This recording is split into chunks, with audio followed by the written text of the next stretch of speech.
Bonjour, ici Patrick Pierrat. Voici l'essentiel des nouvelles économiques et financières à connaître ce matin. Elon Musk va-t-il rester à la tête de Twitter ? Le milliardaire a lancé hier un sondage sur Twitter pour demander s'il devait démissionner de la présidence de l'entreprise qu'il dirige depuis qu'il l'a achetée il y a seulement quelques semaines. Hier soir, une nette majorité de presque 60% lui disait qu'il devait céder sa place à la tête de Twitter. Dans les heures précédentes, Twitter a mis en place une politique qui interdit désormais la promotion gratuite d'un réseau social concurrent. Les utilisateurs de Twitter ne sont plus autorisés à publier des liens vers certains réseaux sociaux dans leurs tweets ni dans leur biographie.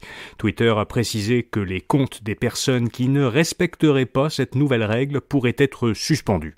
Par ailleurs, les comptes Twitter de journalistes qui avaient été suspendus à la fin de la semaine dernière ont été rétablis. Le nombre d'introductions en bourse a fortement chuté cette année.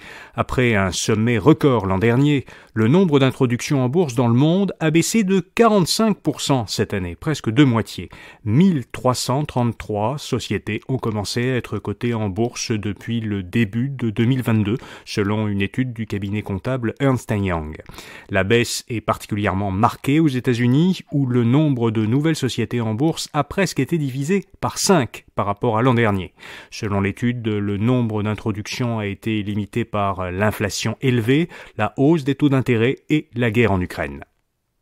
Les clients commerciaux d'Hydro-Québec verront leur facture d'électricité augmenter davantage que les clients résidentiels.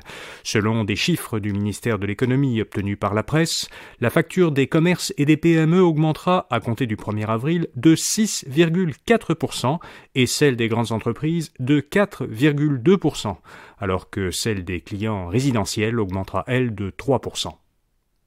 La cyberattaque dont a été victime le mois dernier la société mère d'IGA lui coûtera 25 millions de dollars environ. Ce montant est l'estimation de pertes que fait Empire, la société de Nouvelle-Écosse qui exploite 1500 magasins à travers le Canada, y compris la chaîne IGA. Elle l'a dévoilé dans ses plus récents résultats financiers trimestriels. Et puis la fondation du CHU Sainte-Justine à Montréal doit recevoir un don de 40 millions de dollars pour financer la recherche sur le cancer.